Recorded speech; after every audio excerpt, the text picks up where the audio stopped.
My wife slept with her ex, then disappeared with my money when she returned pregnant and desperate, so I gave her the ending she never expected. I'm a 34-year-old male, and I thought I'd vent here a bit, because this has been eating at me for months now. This is going to be a long one, so buckle up. I'm using a throwaway account for obvious reasons, since some people know my main account. So, this whole mess started about 6 months before my wife, a 36-year-old female, dropped the divorce bomb on me. We'd been married for 1 year at that point, together for 4 years total, and honestly, everything was perfect before all this started. She was the sweetest person I'd ever met. Always planning little surprise dates, leaving cute notes in my lunch. Yeah, I know, we were a top-10 couple. And being incredibly thoughtful about everything. She'd make me these amazing home-cooked meals when I had rough days at work, remember every little anniversary, even stupid ones like our first movie together, and was just perfect. Everyone used to tell us we were relationship goals. We never even had any real fights, just the normal couple bickering about dumb stuff. I honestly thought everything was solid. We had our little arguments about stupid things, like whose turn it was to do the dishes, or me leaving my socks on the floor, but nothing major. But then, things started getting weird. It was small stuff at first, like how she suddenly got super interested in our finances. I don't mean the normal, hey, we should probably start saving for a house kind of way. No, she started asking really specific questions about all our accounts, our investments, even stuff from before we got married. She'd never shown any interest in that stuff before. I work in finance, so she always just let me handle everything. Here's the thing, she never needed to worry about money. I made sure of that. I wasn't out here blowing cash or keeping secrets. I was grinding, making sure we were comfortable, ensuring she never had to stress over finances. She had access to everything she needed and never had to ask twice for anything. If she wanted something, I made it happen. So why the sudden deep dive into every cent I had? It wasn't like she'd ever cared before. I remember this one night specifically. We were having dinner, and out of nowhere she started asking about my inheritance from my grandparents, like really detailed questions about how it was stored, what it was in, all that stuff. When I asked her why she was suddenly so interested, she just shrugged it off, saying, "Oh, I just think I should know these things. We're married after all." Then she started taking these weird phone calls. She'd be in the kitchen or whatever, the phone would ring, and suddenly she'd walk into another room and close the door. I'm not the jealous type or anything, but it was just different. She never used to do that before when she'd come back. If I asked who it was, she'd always have some vague answer, like, "Oh, just work stuff," or "just catching up with an old friend." The late nights at work started picking up too. She's a project manager at a tech company, so late nights aren't completely unusual. But it went from maybe once a month to 2 to 3 times a week. Here's the thing that really got me. I checked our shared credit card statement, since I always handle the bills, and noticed she wasn't charging dinner on those late nights. So either she was eating the world's longest series of packed lunches, or something wasn't adding up. But the thing that really set off alarm bells? She started obsessively checking our online banking, like multiple times a day. I only noticed because I work at a bank, and our system shows login activity. She'd never checked it more than maybe once a month before, usually just to make sure her paycheck went through. I didn't want to be that paranoid husband, you know, the kind that reads into every little thing and makes mountains out of molehills. But I've worked in finance long enough to know that when someone suddenly gets super interested in money and accounts, something's usually up. It's like when clients start asking weird questions about their accounts. 9 times out of 10, they're planning something. I started paying more attention to other stuff too, like how she'd get really quiet whenever I talked about future plans. We were supposed to go on this big vacation for our 2nd anniversary, and every time I brought it up, she'd change the subject or give really non-committal answers. And don't even get me started on how she reacted when I mentioned maybe starting to try for kids soon. The weirdest part? She started getting really interested in my work schedule, like wanting to know exactly when I'd be home, when I had late meetings, that kind of thing. At first, I thought maybe she was planning some kind of surprise. Our anniversary was coming up. But something about it just felt off. I started keeping a note on my phone of all these little things, not in a creepy way, just dates and basic details. Part of my job is looking for patterns in data, and man, when I looked at that note after a few weeks, the pattern was pretty clear. Something was definitely up. I know some of you are probably reading this thinking, dude, she was obviously cheating. And yeah, maybe that thought crossed my mind, but honestly, my gut was telling me it was something else. The focus on finances, the sudden interest in my schedule and our accounts. It felt more calculated than that. Like one night, she brought it up again over dinner. "Hey, how exactly does your 401k work? Like what happens if something happens to you? Who gets it?" She poked at her pasta like the question was casual. I set my fork down. "Why do you keep asking about this stuff lately?" I tried to keep my tone light, but I could feel my chest tightening. Did I do something? Are you upset about something? She barely looked up. No, I just think we should be more prepared, in case life throws something unexpected our way. Something about the way she said it makes my skin crawl. I actually couldn't ignore my gut anymore, so I decided to do something that still makes me feel kind of guilty, even though it ended up saving my ass. I started quietly protecting myself. Yeah, I know how that sounds, like I was being paranoid or didn't trust my wife. Trust me, I spent many sleepless nights feeling like the worst husband ever for even thinking about this stuff. But here's the thing about working in finance, you see people get screwed over all the time because they didn't protect themselves. I can't count how many times I've had clients come in, devastated because they trusted someone completely and got burned. So I figured, better safe than sorry, right? The first thing I did was document everything, and I mean everything. Every gift we'd ever given each other. We actually exchanged plenty. Every major purchase, every joint account, every investment. I even went through our wedding gifts and made a detailed list. I probably looked like a crazy person with all these spreadsheets, but whatever. Then I did something that honestly felt really sneaky at the time. I opened a separate account at a different bank, not to hide money or anything shady like that, just to have something that was completely mine. I moved my personal inheritance from my grandparents into it, about $50,000, since that was technically separate property anyway. I also started keeping all my receipts and taking photos of expensive stuff we owned. I literally went around the house one day when she was working late and photographed every valuable thing we had, especially the stuff we'd given each other as gifts. It felt like I was doing some weird insurance inventory or something, LOL. The trickiest part was figuring out what to do about our joint investments. We had this portfolio we'd built together, and she'd never shown any interest in it before, but suddenly she's asking all these questions about when we could liquidate certain positions and what the penalties would be for early withdrawal. So I started slowly, very slowly, moving my personal contributions into more secure positions. Again, nothing illegal or shady, just protecting what was mine to begin with. There was this one day that really confirmed I was doing the right thing. She came home from work all excited about this great investment opportunity one of her work friends had told her about. She started talking about how we should maybe cash out some of our long-term investments for it. When I asked for details, she got super vague and defensive. Red flag city, right? I also started paying more attention to our spending patterns. She'd always been pretty good with money, not a big spender or anything, but I noticed she'd started making a lot of small withdrawals from our joint account. Nothing huge that would raise immediate red flags, but when I added it all up, let's just say it was eye-opening. The whole time I was doing all this, I felt like such a dick. Here I was, a supposedly loving husband, basically preparing for everything to go to hell. Some nights I'd lie awake thinking maybe I was just being paranoid and creating problems that weren't there. But then she'd do something else, ask weirdly specific questions about our savings, wonder out loud what divorce settlements usually look like, or casually bring up how her friend got totally screwed over in her split, and suddenly I didn't feel so paranoid anymore. I even started keeping a record of when she was working late or taking those mysterious phone calls, just dates and times in a password-protected note on my phone. Not in a stalker way, but you know how sometimes you just need to prove you're not crazy? Yeah, that kind of thing. The hardest part was acting normal through all of this. Imagine sitting across from someone at dinner, laughing and talking about normal stuff, while you're also low-key preparing for them to potentially screw you over. It's exhausting, honestly. Every time she'd do something sweet or normal, I'd feel guilty all over again. I actually did try to talk to her about it many times, asked if something was on her mind, if there was anything we needed to talk about, but she just brushed it off, acted like I was imagining things, gave me nothing. Honestly, pushing harder would have just made her more careful about whatever she was up to. Sometimes the smartest move isn't confronting, it's shutting up and paying attention. Quick side note. Some of you might be thinking, dude, why didn't you just get marriage counseling or something? Well, I actually suggested it once, kind of casually. You should have seen how fast she shot that idea down. She said we were fine and I was just being insecure. Classic gaslighting, right? And then everything unraveled one morning. You know those moments that change your life forever?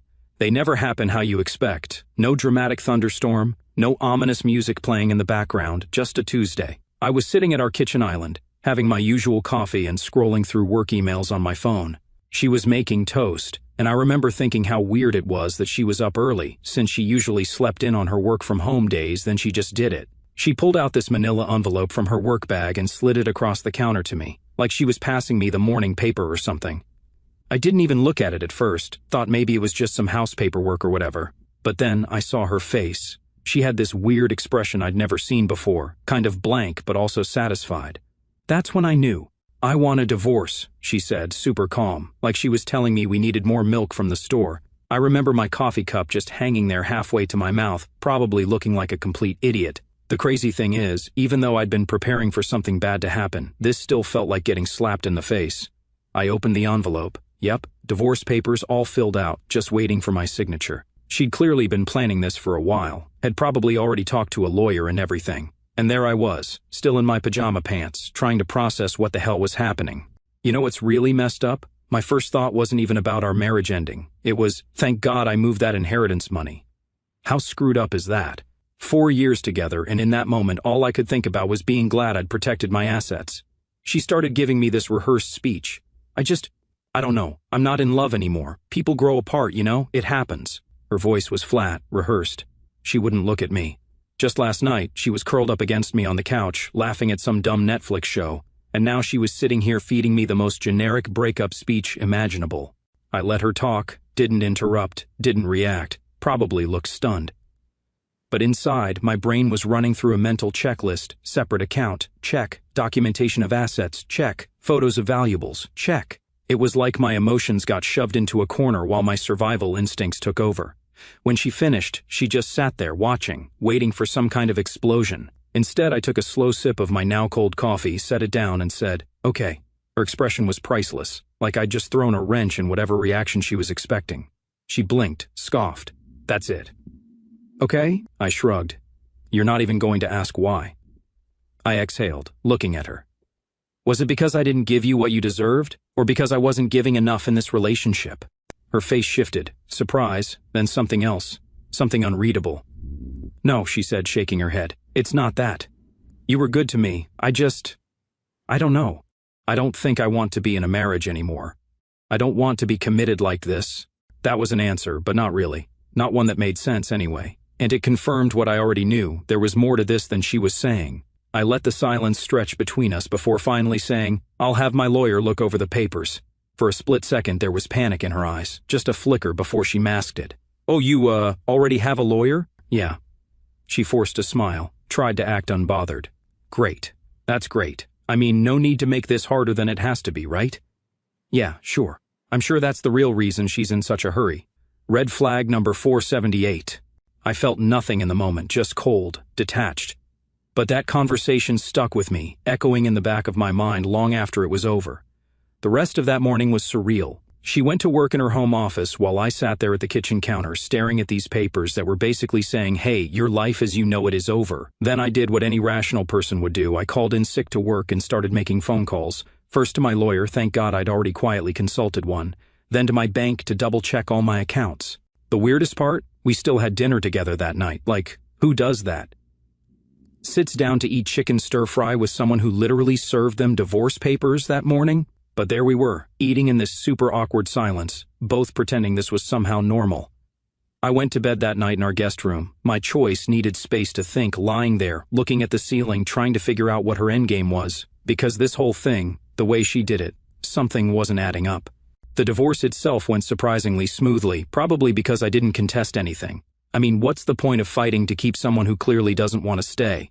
I kept the house, bought her out, and split our joint accounts. Basic divorce stuff. But then things got weird. Like, really weird. 2 weeks after the settlement was finalized, she just disappeared. And I don't mean, "Oh, she's not returning my calls," disappeared. I mean, poof, gone. Completely off the grid. At first, I didn't even notice because, we were divorced. Why would I keep tabs on her? But then her friends started calling me. Turns out she'd quit her job, just walked in one day, handed in her resignation, and left. No 2 weeks notice, no explanation, nothing. Her boss called me. We'd had dinner with him and his wife a few times. Asking if everything was okay, I remember standing in my kitchen thinking, why the hell would I know? We're literally divorced.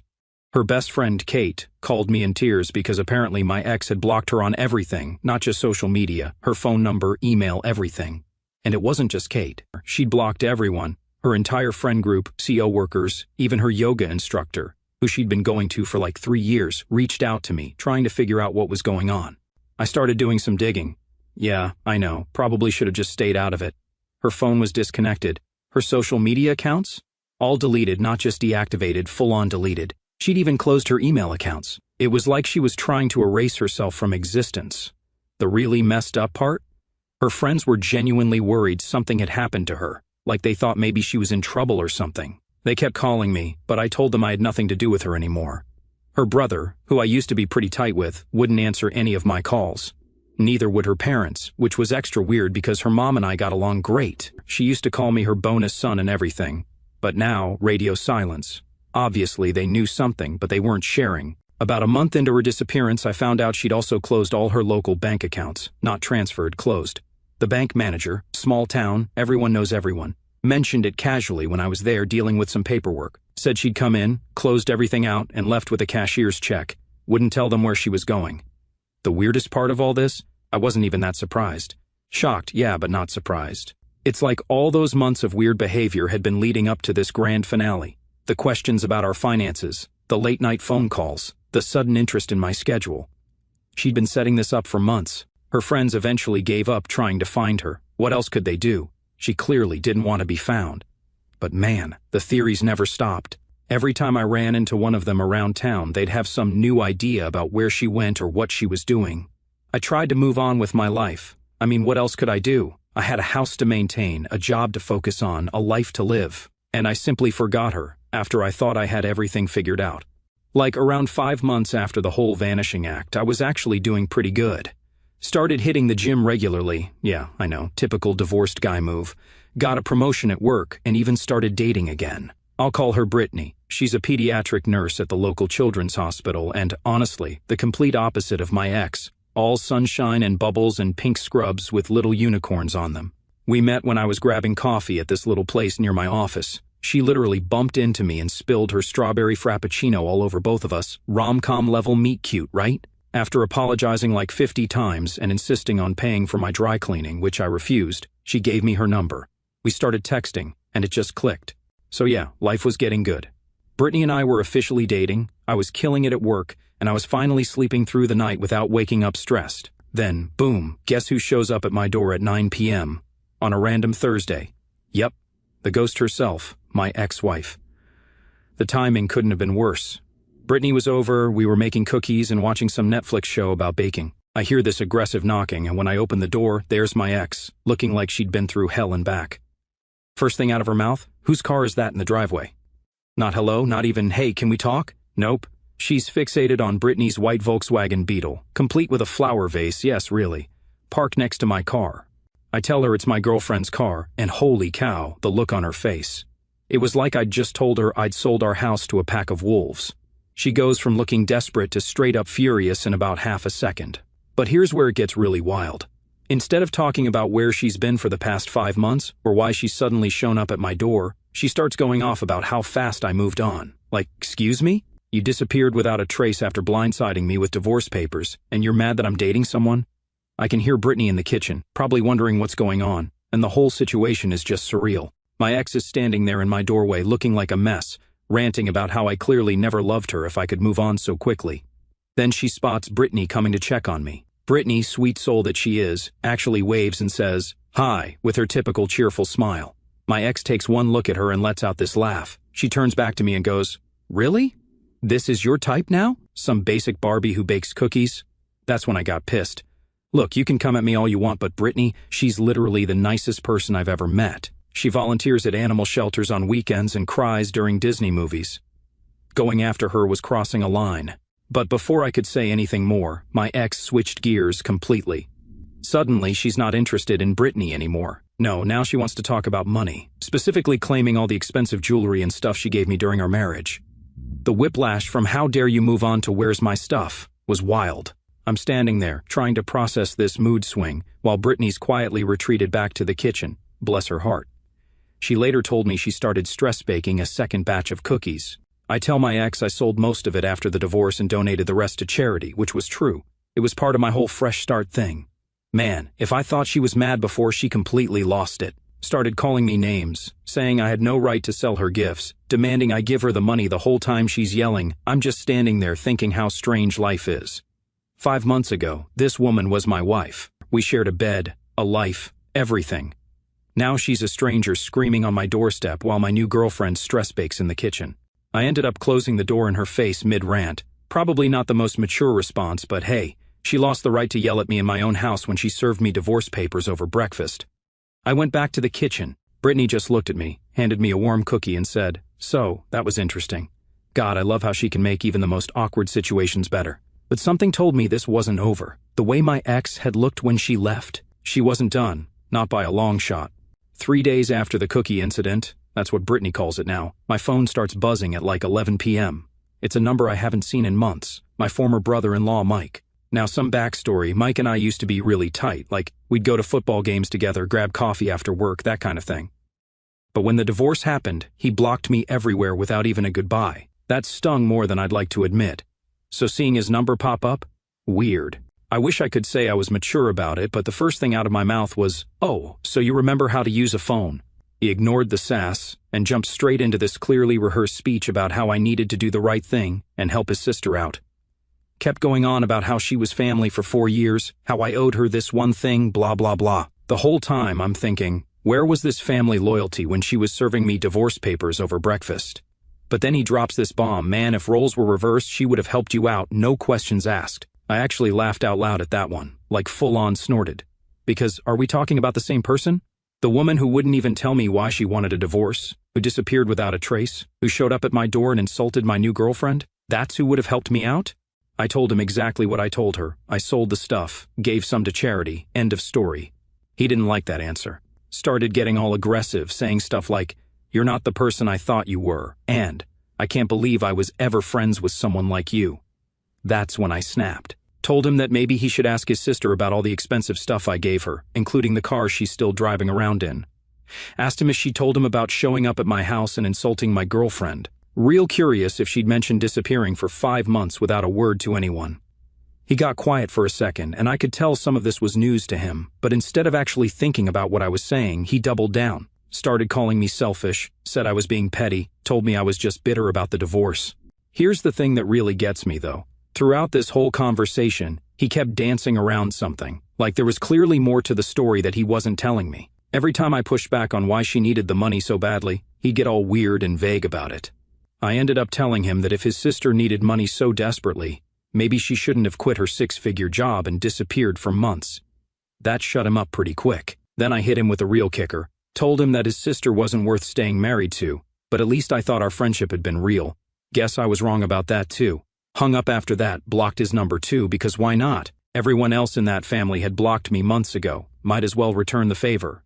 Brittany was staying over that night. She stays over most nights now, another thing that probably pissed off my ex, and she could tell something was up. Instead of pushing me to talk about it though, she just put on our comfort show and ordered late-night pizza. This girl, I swear, she just gets it. But lying there that night while Brittany was asleep next to me, I couldn't stop thinking about how weird this all was. My ex disappears for months, then shows up demanding money. Her brother, who hasn't spoken to me since the divorce, suddenly calls to guilt-trip me about helping her. None of it added up. I mean, what kind of trouble was she in that she needed money this badly? And why didn't she just sell the car I bought her if she was that desperate? That thing was worth way more than the jewelry she gave me. Less than 24 hours after the drama with Mike, I get this text from my ex at 4 a.m. Who texts at 4 a.m.? Unless something's seriously wrong, right? It was this long paragraph about how she needed to meet me one last time, said she'd tell me everything, the whole truth this time. My first instinct was to ignore it. I mean, I was done with the drama. Plus, Brittany and I had plans that day to go to this cute little farmer's market. But something about that text felt different from her usual demanding messages. Maybe it was the timestamp, maybe it was the way she wrote it, but it felt desperate. I showed it to Brittany over breakfast. She stays over most nights now, has basically taken over half my closet with her colorful scrubs. You know what she said? "Babe, you need closure. Go hear her out." Then she kissed my cheek and said she'd go to the farmer's market with her sister instead. Sometimes I wonder what I did to deserve someone this understanding. So I agreed to meet my ex, told her to come to this coffee shop downtown. Neutral territory, plus it's always busy, so she couldn't make a scene. When she walked in, I barely recognized her. She looked rough, like she hadn't slept in days. Gone was the power suit-wearing career woman I'd married. She was wearing sweats and looked like she'd been crying. She sat down and, for a minute, just stared at her hands. Then she started talking, and holy cow, you guys. Turns out she'd been cheating, but not just any regular cheating. She'd been having an affair with someone she met at her high school reunion. I recalled that reunion she insisted on going to alone, about 6 months into our marriage. She connected with some guy she used to date back in the day, and apparently they had this incredible connection or whatever. But here's where it gets really wild. After the divorce, they decided to go all in on their dream life. The dude had convinced her they should buy a farm. A farm! My ex-wife, who used to complain if her manicure got messed up, decided to become a farmer. They took all her divorce settlement money and bought this property in another state. I had to stop her there. Wait, I said, you left your six-figure job to become a farmer? She actually looked embarrassed. Turns out neither of them knew the first thing about farming. I actually laughed. They had this romantic idea about living off the land or something, but reality hit them hard. They ended up having to hire actual farmers to run the place, which ate through their money fast. But wait, it gets better. Remember how she was so desperate for money? Well, turns out she's pregnant with Farm Boy's baby. They burned through all their savings trying to keep the farm running, and now they're broke, with a baby on the way. That's why she came back. She needed money for medical bills and baby stuff. I sat there for a good minute just processing all this. The woman who'd refused to get a dog because it was too much responsibility was having a baby with a wannabe farmer she'd known for barely a year. The whole thing was so absurd, I actually started laughing. She didn't appreciate that.